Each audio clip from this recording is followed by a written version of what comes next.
First one's coming from Dexter. That's at Summer is Nigh. What do the Lions need to do to turn things around? Dexter, I think this is relatively simple. A lot of it's going to come down to the play of their offensive line. I still think this is one of the most talented teams in all of the NFL with the highest ceiling of any team in their own division and one of the highest ceilings in all of the league. And you look at the players that they've got all over the roster.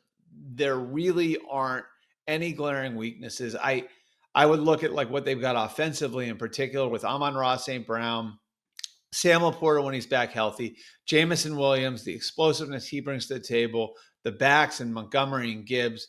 I think a really efficient quarterback in Jared Goff. It's all there, all of those pieces from those great offenses that Ben Johnson orchestrated for the last couple of years. It's all there. And I don't think that the loss of Johnson, as great as he was, has to be completely debilitating. But what he had that this group has not had, and this is going to be the key, is dominant play from the offensive line. And you look at the really great offensive lines that the Lions had over the course of the last few years, you were getting top of the league tackle play from Taylor Decker and Penei Sewell. May not be getting that anymore. When they were at their best, you had maybe the best center in the league in Frank Ragnow. He's retired. You had really strong veteran interior play with Kevin Zeitler and Jonah Jackson before he left for Los Angeles at the guard spots.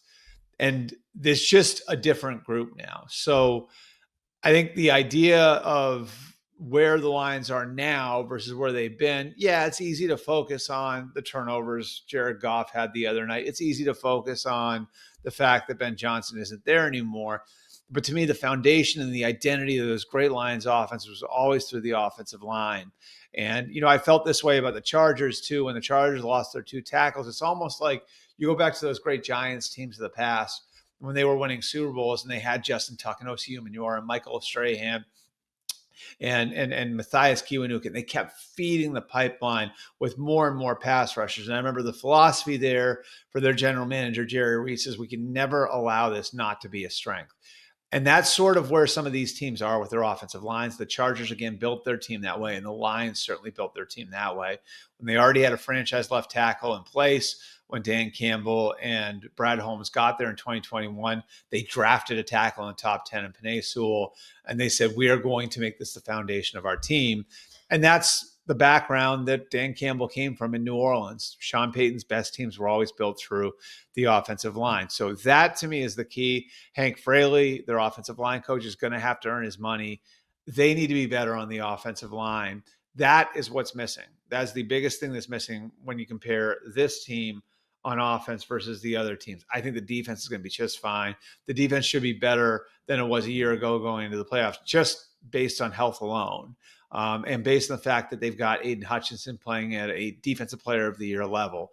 So the defense will be there. It's can the offense get right? And I think whether or not the offense gets right based on what they have right now, it's going to be on that offensive line.